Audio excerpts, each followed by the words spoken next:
Hi friends, welcome back to Anu story world. మాయాభవనం ధారావాహిక 5వ భాగానికి స్వాగతం. గడచిన భాగంలో సారస సరోవర విడ్డి భవనం నుంచి హఠాత్తుగా కనిపించకుండా పోయిన వీరగిరి యువరాణి విద్యావతిని వెతకడానికి మహారాజు వీరసేనుడి ఆజ్ఞానుసారం సేనాధిపతి ఉగ్రసేనుడు భటులను నలుదిశలకు పంపాడు.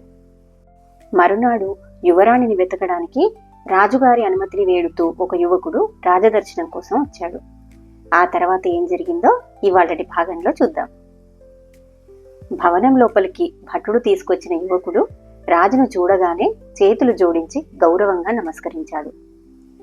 రాజు ఆ యువకుణ్ణి నఖశిఖ పర్యంతం పరీక్షగా చూశాడు. ఆ యువకుడి వేషధారణ సాధారణంగా ఉన్నప్పటికీ అతని చూపుల్లో అసాధారణమైన రాచఠీవి, గాంభీర్యం స్పష్టంగా కనిపించాయి. ఆ యువకుని గురించి అంతకుముందు సేనాధిపతి చెప్పిన మాటల్లో ఎంతో నిజముందని రాజు గ్రహించాడు. అంతలో సేనాధిపతి, ఈ యువకుడే మహాప్రభు, మన యువరాణిని వెతికి తీసుకురావడానికి అనుమతి కోరి వచ్చాడు అన్నాడు. రాజు ఆ యువకుడితో, నీ పేరేమిటి, నువ్వెవరు? మా సైనికులు నలుదిశలకు వెళ్లి యువరాణిని వెతికి వచ్చారు. మరికొందరు పొరుగు రాజ్యాలకు కూడా వెళ్లి ఉన్నారు. నువ్వు ఒంటరిగా యువరాణిని వెతకడానికి వెళ్తానంటున్నావు. అది నీ ఒక్కడి వల్ల సాధ్యమయ్యే పనేనా? ఒకవేళ యువరాణిని చూసినా నువ్వు గుర్తుపట్టగలవా అని అడిగాడు. ఆ యువకుడు చేతులు జోడించి, మహారాజా, ఏటా యువరాణి జన్మదిన సందర్భంగా జరిగే ఊరేగింపును నేను మా తల్లి చూసేవాళ్లం. అందువల్ల నేను యువరాణి గారిని సులభంగా గుర్తించగలను అన్నాడు. ఇంతకు నువ్వు ఎవరన్న సంగతి చెప్పనేలేదు అన్నాడు రాజు. మహారాజా, నా పేరు మహేంద్రనాథుడు. రాజధాని నగరానికి కొద్ది దూరంలో ఉన్న దేవి ఆలయ సమీపంలో నేను మా తల్లి ఉంటున్నాము. మా తల్లి రోజూ పూలు కోసి మాల కట్టి దేవి ఆలయానికి సమర్పిస్తూ ఉంటుంది. నా 3 ఏళ్ల వయసులో మా తండ్రి మరణించాడు. అప్పట్నుంచి మా ఆలనా పాలన మా పినతండ్రి గారే చూసేవారు.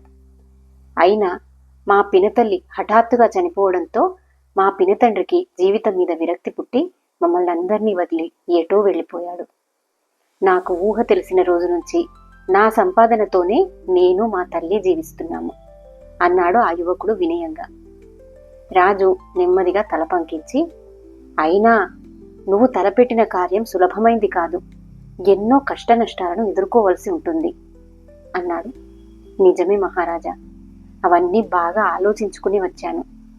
నేను యువరాణి గారిని వెతుకుతూ వెళ్తే తిరిగి రావడానికి కొన్ని రోజులు పట్టవచ్చు.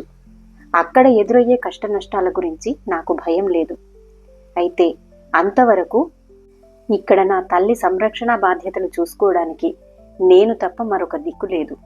అందుకే ఈ విషయాన్ని సేనాధిపతికి ముందే తెలియజేశాను అన్నాడు మహేంద్రనాథుడు. అవునవును, సేనాధిపతి ఆ విషయం నాకు ముందే చెప్పాడు. ఆ సంగతి మేం చూసుకుంటాము. నువ్వు ఈ కార్యంలో విజయం సాధించావంటే నిన్ను గొప్ప బహుమతులతో సత్కరించగలం. ఇంకేదైనా కోరిక ఉంటే ఇప్పుడే చెప్పు అని అడిగాడు రాజు. ఎటువంటి బహుమతిని ఆశించిగాని నేను ఈ పనికి పూనుకోలేదు.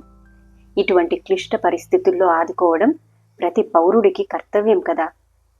నాకు రాజధాని సమీప అరణ్య ప్రాంతాలు, పరిసరాలు బాగా తెలుసు. అందుకే యువరాణిని వెతకడానికి మీ అనుమతి కోసం వచ్చాను అన్నాడు మహేంద్రనాథుడు. అలాగే, నీ కోరికను అంగీకరిస్తున్నాను. అన్నట్టు ఎప్పుడు బయలుదేరుతావు అని అడిగాడు రాజు. రేపే బయలుదేరుతాను మహారాజా. అయితే అని ఆగాడు మహేంద్రనాథుడు. ఏమిటి అన్నాడు రాజు. ఉగ్రసేనుడు కూడా ఏమిటి అన్నట్టు మహేంద్రనాథుడి కేసి చూశాడు. మహారాజా, నేనైతే యువరాణిని గుర్తుపట్టగలను. అయితే మీ అనుమతితోనే నేను యువరాణిని వెతకడానికి వెళ్ళానని ఆమెకు తెలియజేయడం ఎలాగా అని ఆలోచిస్తున్నాను అన్నాడు మహేంద్రనాథుడు.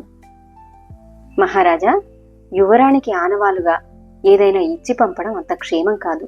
ఎందుకంటే అది మార్గ మధ్యంలో కనిపించకుండా పోవచ్చు, లేదా దాన్ని ఎవరైనా దొంగిలించను వచ్చు అన్నాడు ఉగ్రసేనుడు. రాజు ఉగ్రసేనుడితో, నిజమే, నాకు అలాగే అనిపిస్తుంది అని మహేంద్రనాథుడి కేసి తిరిగి, యువరాణి కుడి భుజం మీద ఒక పుట్టుమచ్చ ఉంది. అది నాకు మహారాణికి తప్ప వేరెవ్వరికీ తెలియదు. నువ్వు యువరాణిని చూసినప్పుడు ఈ మాట చెప్పావంటే ఆమె నిన్ను మేం పంపినట్టు గుర్తించగలదు. అయితే నువ్వు ఈ సంగతిని మూడో మనిషికి చెప్పకూడదు, జాగ్రత్త అని హెచ్చరించి, మీ తల్లి సంరక్షణ బాధ్యతలు సేనాధిపతి చూసుకుంటాడు. కాబట్టి నువ్వు రేపే నిశ్చింతగా బయలుదేరొచ్చు. యువరాణిని గురించిన శుభవార్తతో నువ్వు జయప్రదంగా తిరిగి రావాలని మేమందరం ఎదురు చూస్తూ ఉంటాం అని చెప్పి ఆసనం నుంచి లేచి అంతఃపురం కేసి బయలుదేరాడు. సేనానాయకుడు, సాయంకాలం మీ తల్లిని వెంట తీసుకుని రా, మిగతా ఏర్పాట్ల గురించి మాట్లాడదాం అన్నాడు. మహేంద్రనాథుడు అక్కడి నుంచి ఇంటికి చేరేసరికి అతని తల్లి సాయంకాలం పూజకు పూలమాలలు సిద్ధం చేస్తోంది.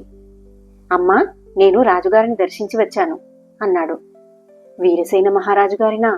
నిజంగానా? రాజాస్థానంలో ఉద్యోగంలో చేరావా ఏమిటి అని అడిగింది తల్లి ఆనందాశ్చర్యాలతో. ఉద్యోగంలో తర్వాత చేరుతాను. ఇప్పుడు నేను యువరాణి గారిని వెతకడానికి రాజుగారు అనుమతిచ్చారు అన్నాడు మహేంద్రనాథుడు. యువరాణిని వెతకడానికి నువ్వు వెళుతున్నావా? ఆమెని ఎక్కడని వెతకగలవు? ఒంటరిగా అరణ్యంలోకి వెళ్లడం క్షేమమవుతుందా? అయినా నువ్వు వచ్చే వరకు ఇక్కడ నన్ను చూసుకునే వాళ్ళెవరు అంది తల్లి విచారంగా. విచారించవద్దు. యువరాణి గారి ఆచూకీ తెలుసుకొని నేను క్షేమంగా రాగలను. అంతవరకు నీ సంరక్షణ బాధ్యతలు రాజుగారే చూసుకుంటారు. ఈరోజు సాయంకాలం మన సేనాధిపతిని కలుసుకున్నామంటే నీ అనుమానాలన్నీ తీరిపోతాయి అని తల్లికి ధైర్యం చెప్పి ఓదార్చాడు మహేంద్రనాథుడు. సాయంకాలం కొడుకు వెంట తనను చూడడానికి వచ్చిన మహేంద్రనాథుడి తల్లితో సేనాధిపతి ఉగ్రసేనుడు సాదరంగా, అమ్మా, మీ కుమారుడు ఈ కార్యంలో విజయం సాధించి రాజకుటుంబానికి, రాజ్య ప్రజలకు ఆనందాన్ని కలిగించగలడని అనిపిస్తోంది. అతడు తిరిగి వచ్చే వరకు మీ సంరక్షణ చూసుకునే బాధ్యత నాది. మీకు రాజభవనం నుంచే రోజు 3 పూటలా భోజనం వస్తుంది. మీకు తోడుగాను మీ అవసరాలు చూడడానికి ఒక సైనికుడి భార్యను పంపుతాను. కాబట్టి మీరు నిశ్చింతగా ఉండొచ్చు. మీ కుమారుణ్ణి వెళ్ళిరమ్మని నిండు మనసుతో ఆశీర్వదించండి అన్నాడు. ఆ తర్వాత ఉగ్రసేనుడు మహేంద్రనాథుడి కేసి తిరిగి, మీ తల్లిని గురించిన విచారం ఇక నీకు వద్దు.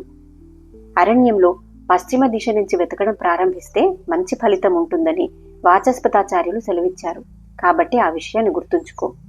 రాజుగారు చెప్పిన విషయం కూడా మర్చిపోవద్దు. రేపు పొద్దున్నే బయలుదేరి క్షేమంగా వెళ్లి విజయం సాధించుకుని రా అన్నాడు. తల్లి కొడుకులు తృప్తిగా అక్కడి నుంచి తమ ఇంటికి బయలుదేరారు. మర్నాడు తెల్లవారుజామునే లేచి మహేంద్రనాథుడు తల్లి పాదాలకు నమస్కరించి ఆశీర్వాదాలు పొంది ఆమె కట్టి ఇచ్చిన అన్నం మూట నెత్తికెత్తుకుని సరోవరం కేసి నడిచాడు. సారస సరోవరం మధ్య ఉన్న విడిది భవనాన్ని అతడెన్నడూ దగ్గర నుంచి చూడలేదు. అతడు ఆ భవనాన్ని ఇప్పుడు చూసి ఆశ్చర్యం చెందాడు. సరోవర పరిసర ప్రాంతాలను చూశాడు. చిన్న రేవు దగ్గర ఒక పడవ కనిపించింది. పడవ సమీపంలోని చెట్టు నీడలో ఉన్న పడవవాడు మహేంద్రనాథుని చూడగానే లేచి నిలబడి చేతులు జోడించి, బాబు, తమరు రాజభవనం నుంచి వస్తున్నారా అని అడిగాడు. ఎందుకు అలా అడుగుతున్నావు అన్నాడు మహేంద్రనాథుడు. యువరాణిని గురించి మంచి కబురు వస్తుందేమోనని ఎదురు చూస్తున్నాను బాబు. యువరాణి గారు వచ్చినా లేదా ఫలానా చోట ఉన్నదని తెలిసినా విడిది భవనంలో ఉండే పరిచారిక మళ్లీ రాజభవనం చేరవచ్చు. పాపం, ఆమె ఒక్కతే బిక్కుబిక్కుమంటూ విడిది భవనంలో ఉంటున్నది. పగటి వేళ ఒకరిద్దరు పరిచారికలు వచ్చి భోజనం ఇచ్చి వెళ్తున్నారు. ఆ తర్వాత ఆ ముసల్ది ఒక్కతే దిగులుతో కూర్చొని ఉంటుంది బాబు. అందుకే అడిగాను అన్నాడు పడవవాడు. ఇంకా యువరాణి గారి జాడ తెలియలేదు. ఆమెను వెతకడానికే నేను బయలుదేరాను అన్నాడు మహేంద్రనాథుడు. అలాగా బాబు, చాలా సంతోషం. అయితే ఒకటి మాత్రం నిజం, ఆ దుర్మార్గులు ఆమెను ఈ రేవు గుండా అపహరించుకుని వెళ్ళలేదు. సరోవరం నుంచి మరేదో మార్గం ఉండాలి అన్నాడు పడవవాడు. ఇప్పుడు సరోవరం చుట్టూ తిరిగి వెలుపలి మార్గం ఏదైనా కనిపిస్తుందేమో చూస్తాను. అరణ్యంలోకి ఏదైనా మార్గం ఉన్నట్టు కనిపిస్తే ఆ దారి గుండా నా ప్రయాణం సాగిస్తాను అంటూ అక్కడి నుంచి బయలుదేరాడు మహేంద్రనాథుడు. మీ ప్రయాణం విజయవంతం కావాలని కోరుకుంటున్నాను బాబు, వెళ్ళిరండి అన్నాడు పడవవాడు. ఆ తర్వాత కథ ఎలా సాగిందో నెక్స్ట్ వీడియోలో చూడండి. ఇలాంటి మంచి మంచి కథల కోసం నా ఛానల్ని సబ్స్క్రైబ్ చేసుకోండి. Thank you.